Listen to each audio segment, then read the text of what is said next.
The alley was dark, cold, and full of silence. Snow lay piled against the walls, melting into dirty water that dripped slowly down broken pipes. The wind cut through like a knife, carrying the smell of rotten food and old metal in the corner. Of that forgotten place lay a small alien girl, weak and trembling. Her eyes were half closed, her lips dry. Her stomach growling with pain. She had not eaten for days, and her body was too tired to move anymore. She had been abandoned by her own people. They told her she was too weak to fight, too small to work, too useless to live, so they left her. Here, in the cold, without food, without care, flies buzzed over a piece of moldy bread lying near the trash. But she could not reach it. Her arms were thin like sticks. Her ribs showed under her pale skin. Every breath felt heavy, as if life itself was ready to leave her. The alley was a place where no one came, no one cared. The city above was full of lights and voices, but down here, there was only silence. The girl thought she would die here, forgotten, cold, and hungry. She closed her eyes, wishing it would end quickly. But then she heard something. Heavy footsteps echoed at the far end of the alley, steady, slow, and strong. Her heart jumped in fear. She thought it might be her own kind, coming back to laugh at her, to spit on her, maybe even to end her life. She tried to move, but her body refused. Her breathing became quick, her eyes wide. Staring at the shadows moving closer, the figure grew clear under the broken streetlight. It was not one of her kind. It was a human, tall, broad, wrapped in an old jacket. Carrying a small worn bag, the human stopped when he saw her. He looked down at the thin figure lying on the ground. For a moment, the girl thought he would step over her, like others had done before. But instead, he stood still, watching her with sharp eyes. His face was rough, tired, marked by years of struggle. Yet there was something in his gaze, something different, not cruelty, not disgust, but something she could not name. The human knelt down beside her. The snow crunched under his knee, his breath visible in the cold air.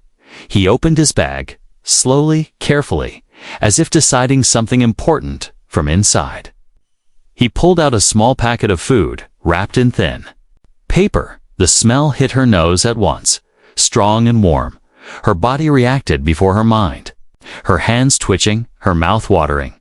She stared at the food with wide, desperate eyes, but fear held her back. What if it was a trick? What if he only wanted to watch her suffer more? The human broke the packet in half. He held out the piece. To her, his hands steady, his eyes firm. The girl shook her head weakly, whispering that it was his food. She thought he should keep it. He looked down at the piece in his own hand, then back at her.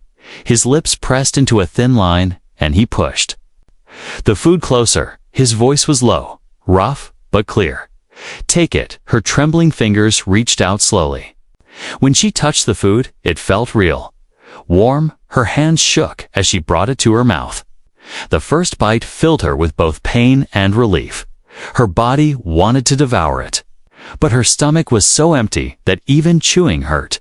Tears rolled down her cheeks as she ate. The human said nothing, only watched. The silence between them was heavy, but not cruel. It was the silence of survival, of two souls meeting at the edge of despair. When she finished, she looked up at him. Her lips tried to form words, but her voice was too weak. "Still," she whispered. "Why?" The human did not answer at once. He looked at the empty packet, then at her hollow eyes. Finally, he said, "Because no one should die hungry." The girl stared at him. Her own people had called her useless, trash, a burden. But this stranger, this human who owed her nothing, had given her his last meal. Her chest ached with emotions she did not understand for the first time in her life. Someone had chosen to help her. The cold alley no longer felt as empty as before. There was still pain, still hunger, still fear. But there was also a spark, a small light inside her heart. And that light came from the human sitting beside her, sharing his silence, sharing his warmth. Asterisk, the fire in the alley had almost died. The girl sat close to the weak flames, holding her thin arms around herself.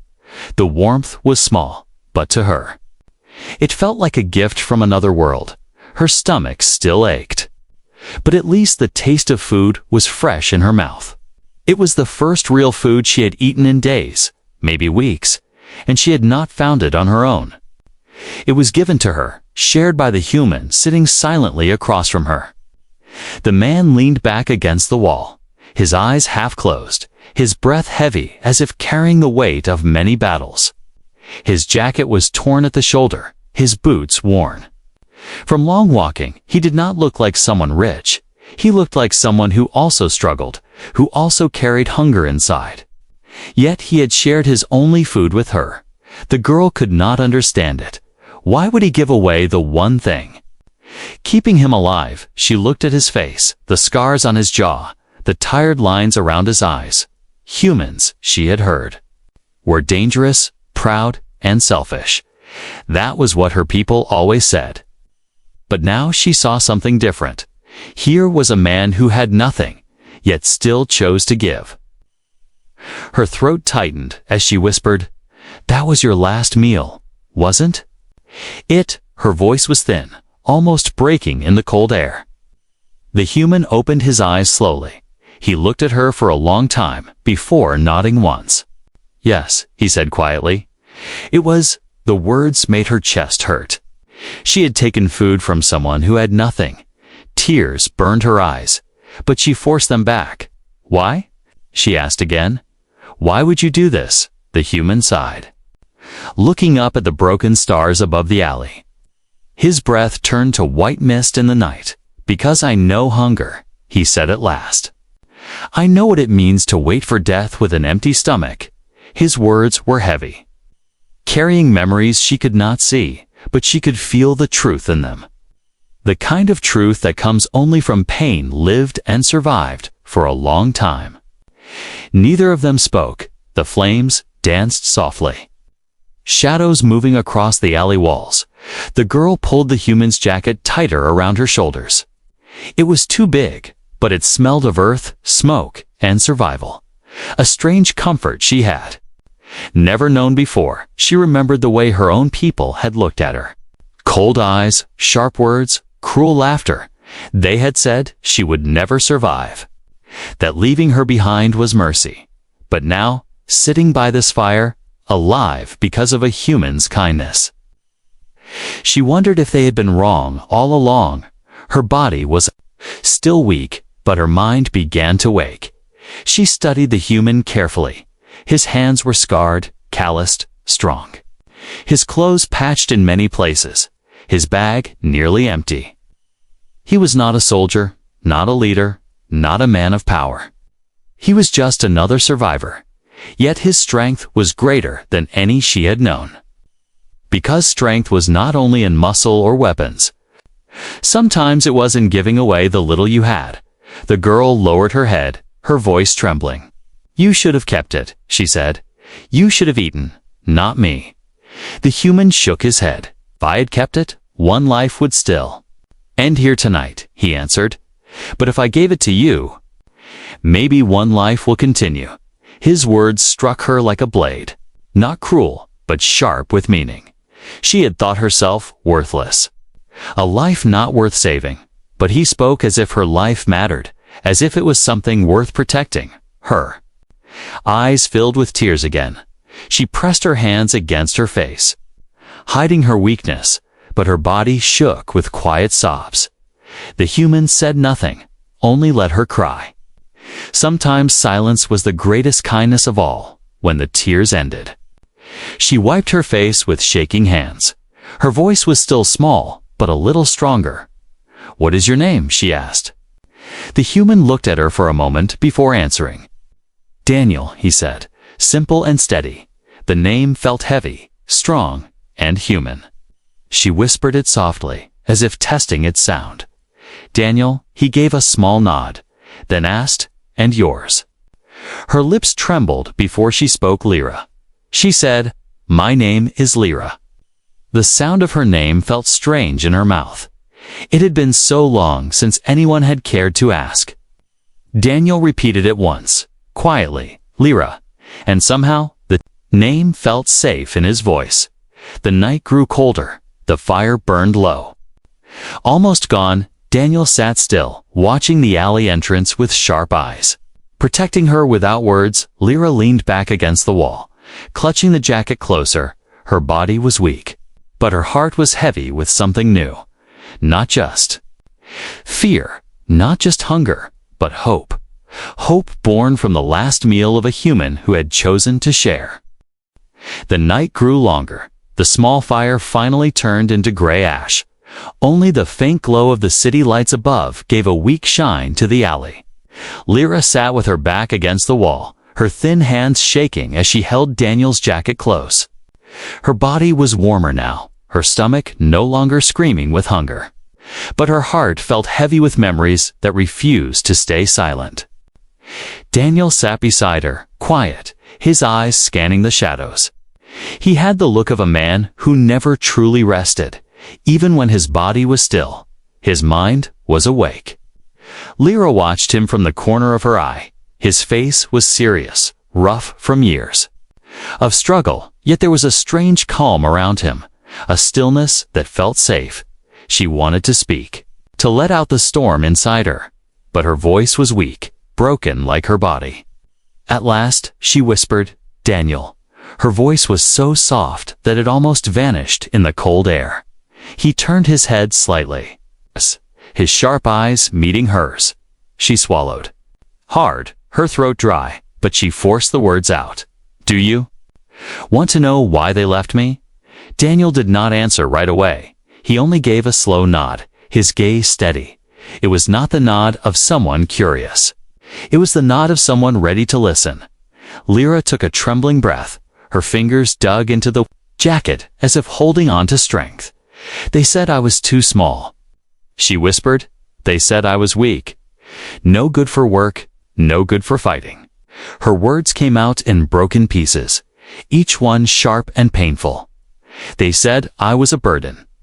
So they pushed me out, left me there in the cold, left me to die."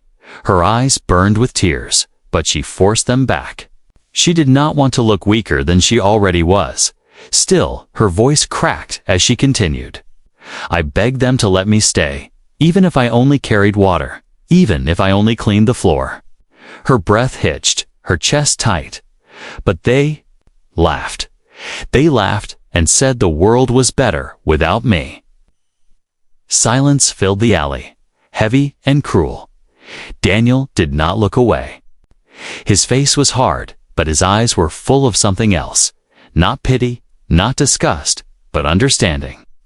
When he finally spoke, his voice was low, steady. "I know what that feels like." Lyra blinked at him, surprised. Her lips trembled as she whispered, You do?" Daniel nodded slowly. "When I was younger, I was alone too," he said. "People looked at me and saw nothing, just another hungry mouth, another useless body." He clenched his jaw, his voice rough with memory. "They left me. In the streets, told me I would never survive." Her heart clenched as she listened. Daniel's story sounded like hers, two lives broken by the same cruel hand of abandonment. Yet he was still here, still alive, still strong enough to fight. For someone else, Lyra's weak voice shook as she asked, "Then, how did you live?" Daniel leaned back against the wall, his eyes distant. "I fought," he said simply. "I begged. I stole. I bled. I crawled through days that tried to crush me." He looked at her again, his eyes like steel, "And I swore that if I ever found someone weaker than me, I wouldn't step over them. I wouldn't leave them behind." Her chest tightened. She wanted to cry again, but not from pain this time. It was something else. Something she had never felt before. She had grown up believing kindness was weakness, that only the strongest survived. But here was a man who had nothing. And he had chosen to give, to fight, to stand for her. And that made him stronger than anyone she had ever known. Her voice trembled, breaking through the silence. "Daniel," she whispered. "Why me?" Daniel's eyes softened, but his face stayed serious. "Because you're alive," he said. "Because you're breathing. And as long as you're breathing, you deserve a chance." Her tears spilled before she could stop them. She turned her face away, hiding behind her thin hands. Her voice cracked as she whispered, "No one ever said that to me before." The words felt strange, heavy with sadness, but also with light. Daniel did not move closer, did not reach for her. He simply let her cry. His presence steady like a wall. When the storm of tears passed, Lyra looked up, her eyes red. Her voice still soft, but stronger than before. "I thought I was nothing," she said quietly. "I thought I was already dead." Daniel shook his head slowly. "You're not nothing," he said. "And you're not dead." The words settled. Deep in her chest, she held them close, as if they were warmer than the jacket around her shoulders. Her weak voice, though trembling, carried something new. Not just fear, not just pain, but hope. Hope that maybe she was more than what they told her. Hope that maybe she could survive because one human had seen her, had fed her, had listened to her, and because of that, she was still alive in the cold alley. The night was quiet, broken only by the whistle of the wind through the broken alley walls. Daniel sat with his back against the cold bricks, his head tilted slightly down, his eyes half closed but still awake. Lyra sat close to the dying embers, clutching his jacket. Tightly around her thin frame, the warmth had faded, but the memory of food and his words still lingered inside her chest. She had not felt this kind of comfort in her entire life, and it scared her, because she knew comfort never lasted. It was always taken away. Her eyes kept moving to Daniel's hands, resting on his knees. Rough and scarred, they were the hands of a worker, the hands of a fighter, hands that had seen too much pain. She thought about how those same hands had broken his last meal in half and given it to her without hesitation. Her people had strong hands too, but they had used them to push her away. Daniel's strength was different. It was not cruel. It was not selfish. It was a strength that protected, a strength that shared. For a long while, she said nothing, only stared at the flames as shadows danced on the walls. But slowly, words rose. Inside her, weak and unsure. "Why do you care?" she whispered, her voice soft like the crackle of the fire. Daniel opened his eyes and looked at her, his face unreadable. He didn't answer right away, as if he was choosing the right words. Finally, he said, "Because once someone cared for me when I thought no one would." Lyra blinked, surprised. She leaned closer, her curiosity stronger. Then her fear. "Who?" she asked. Daniel's eyes grew distant, lost in memory. "A woman," he said quietly.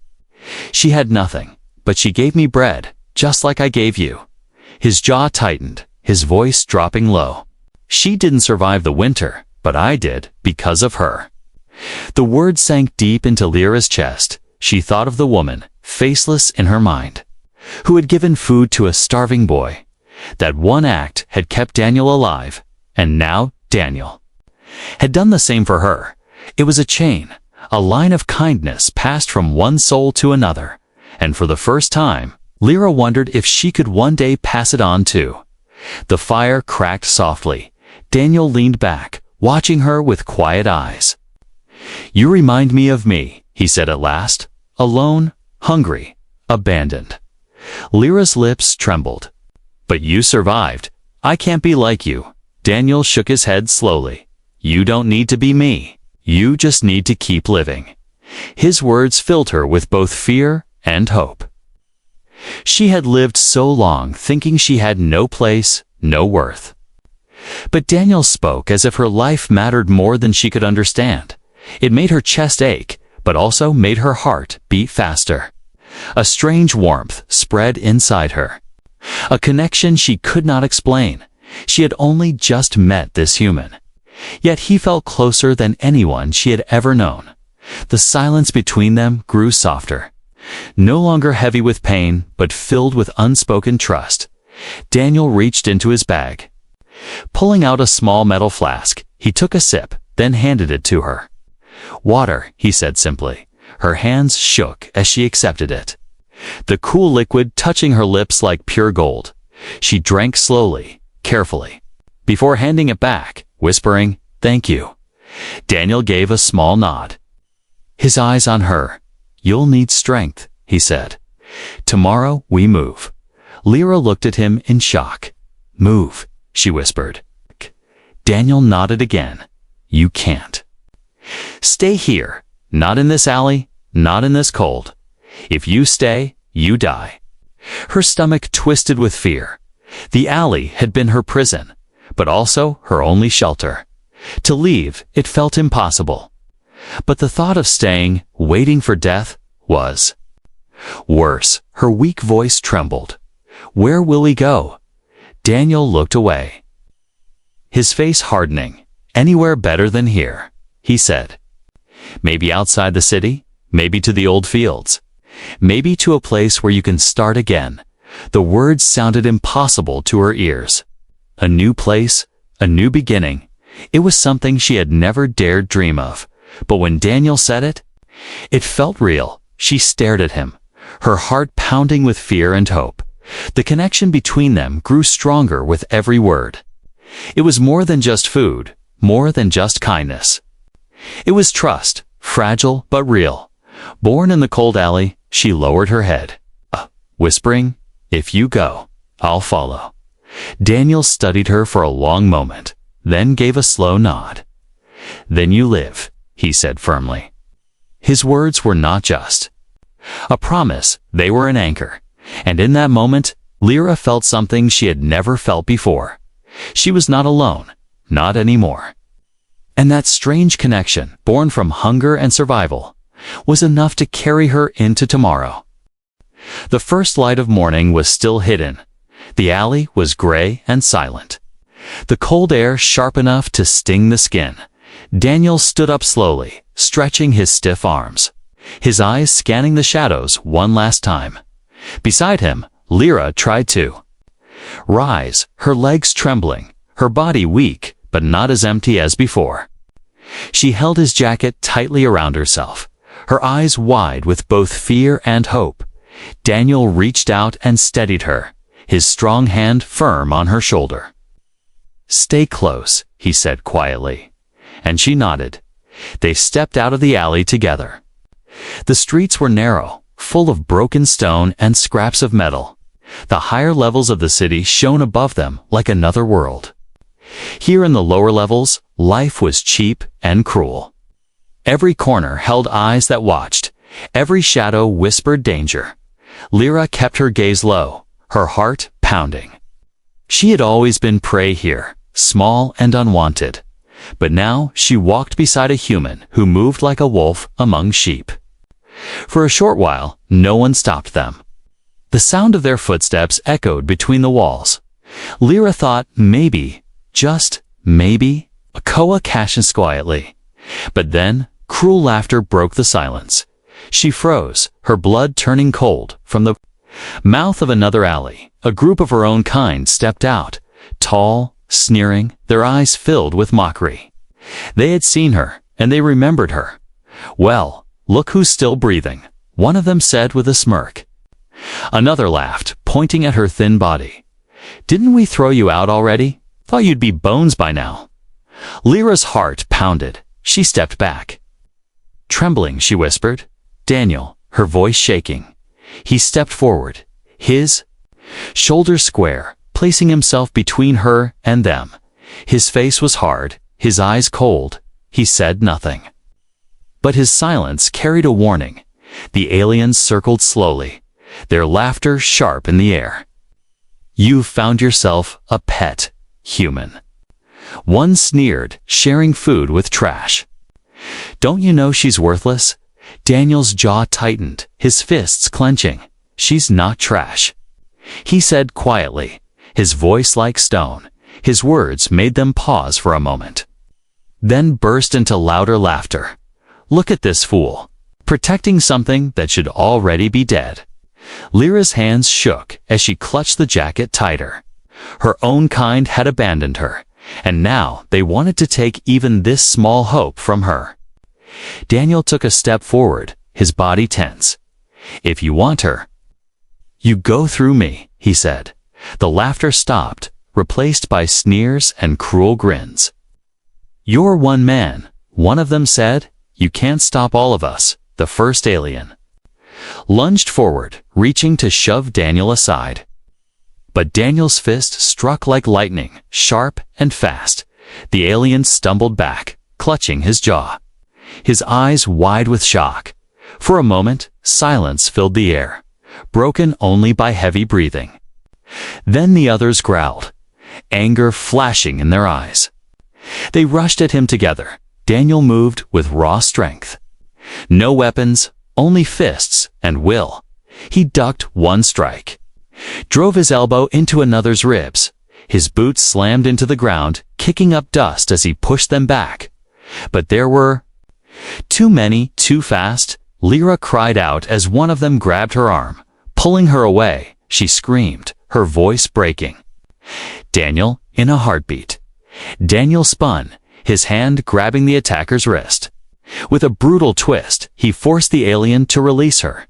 Lyra stumbled back, clutching her arm, her eyes wide with terror.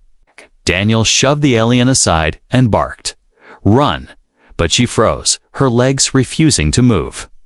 She couldn't leave him, not after everything. The fight grew fierce. Daniel's fists bled as he struck again and again. The aliens clawed at him, their strength wild. But Daniel fought with something more than muscle. He fought with fire. The fire of a man who refused to surrender. Every punch, every strike, was a promise that he would not let them take her. One alien lunged with a rusted blade. The steel flashed in the dim light. Daniel caught the attacker's arm just in time. The blade cutting across his sleeve, the fabric tore, blood staining his skin. But his grip held firm, and with a growl, he slammed the attacker into the wall. The others hesitated, fear flickering in their eyes. Breathing hard, Daniel stood over them, his chest rising and falling, his knuckles red, his face set like stone. "Leave," he growled, his voice heavy with rage. For a moment, none of them moved. Then slowly, with curses and glares, they backed away, their laughter gone, replaced by fear. They disappeared into the shadows. Muttering threats that echoed in the distance, silence fell again. Broken only by Daniel's harsh breathing, Lyra rushed to him, her small hands trembling as she touched his torn sleeve. "Daniel, you're hurt," she whispered, her eyes wide with panic. He shook his head, wiping the blood from his hand. "It's nothing," he said, his voice steady, but she saw the way his shoulders shook, the pain hidden beneath his strength. Her heart swelled with something she couldn't name. No one had ever fought for her before. No one had ever stood against her kind to protect her. And now, one human had risked his life, his last strength, to keep her safe. Her voice cracked as she whispered, "Why? Why would you fight for me?" Daniel looked at her, his eyes tired, but burning with fire. "Because you're alive," he said again. "And I won't let them take that from you." She covered her mouth, tears spilling freely. The world had always told her she was nothing, worthless, a burden, but Daniel's fists, his blood, his fire, all screamed the opposite. For the first time, she felt like her life mattered, and it was because of him, the human who had refused to let her go. The street was empty again, but the silence was heavy. Daniel leaned against the wall, his breath rough, his fists raw and bleeding. The cuts on his arms stung, but he didn't show weakness. He stood tall, his chest rising and falling, his eyes Sharp Lyra stood beside him, her small hands trembling as she clutched his torn sleeve. Her heart pounded with fear, but also with awe. She had never seen anyone fight like that, never seen anyone stand against so many alone. Daniel pushed himself upright, ignoring the pain. "We can't stay here," he said firmly. His voice carried no room for argument. Only the certainty of survival. Lyra nodded quickly, though her legs still shook. She followed as he moved forward. Step after heavy step, each footfall echoed with strength, the kind of strength she had thought impossible. They turned down another narrow path. The city around them was waking, faint noises rising from above, but down here, in the shadows. Danger lingered in every corner. Daniel walked in front, his broad back like a shield. Lyra stayed close, her thin frame hidden behind him. Every time she looked at him, she saw not just a man, but something more. Something unbreakable. Finally, they stopped in a small open space where the broken roof let sunlight in. Daniel dropped his bag to the ground and sat down heavily. He unwrapped a strip of cloth and began tying it around his bleeding arm. His movements were steady, practiced, as if wounds were nothing new to him. Lyra knelt beside him, her voice shaking. "You shouldn't have fought them. You could have." "Died." Daniel looked at her, his eyes calm but firm. "I fight when I must," he said. "And today I had to." Lyra lowered her head, guilt filling her chest. "They were after me, not you." "I was the reason you bled." Daniel shook his head, tightening the cloth around his arm. "They were after you because they saw you as weak." He said, "But I don't, and as long as I'm here, they won't touch you." Her eyes burned with tears. No one had ever said words like that to her before. Her own people had called her worthless, but this human spoke as if her life had value. She whispered, "Why do you keep saying I matter?" Daniel's voice was steady, his gaze strong. "Because strength isn't about who you abandon," he said. "It's about who you protect." The words cut deep into her heart. She stared at him, her lips trembling. "You're strong," she whispered, "stronger than all of them." Daniel gave a short laugh, rough and tired. "I'm not strong because of muscles or fists," he said. "I'm strong because I know what it feels like to have nothing. And I refuse to let someone else feel that if I can stop it." Lyra's breath caught. She had thought strength meant cruelty, meant stepping on others to climb higher. That was what her kind had always taught her. But Daniel was different. His strength was not in domination, but in defiance. Not in abandoning, but in holding on. She reached out with her trembling hand. For a moment, she hesitated, afraid he would pull away. But then her fingers touched his bandaged arm. "You bled for me," she whispered. "No one has ever done that." Daniel looked at her hand resting on his arm, his face unreadable. "Finally," he said softly, "then remember it. Remember that you're worth bleeding for." Her chest tightened, her tears falling freely now. She pressed her hands to her face, her voice breaking. "I thought I was nothing. I thought no one would ever care if I lived or died."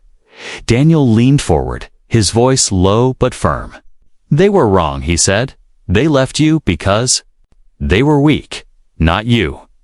The words struck her like a storm. She looked up, her eyes wide. "Weak," she repeated. Confused, Daniel nodded, his jaws set.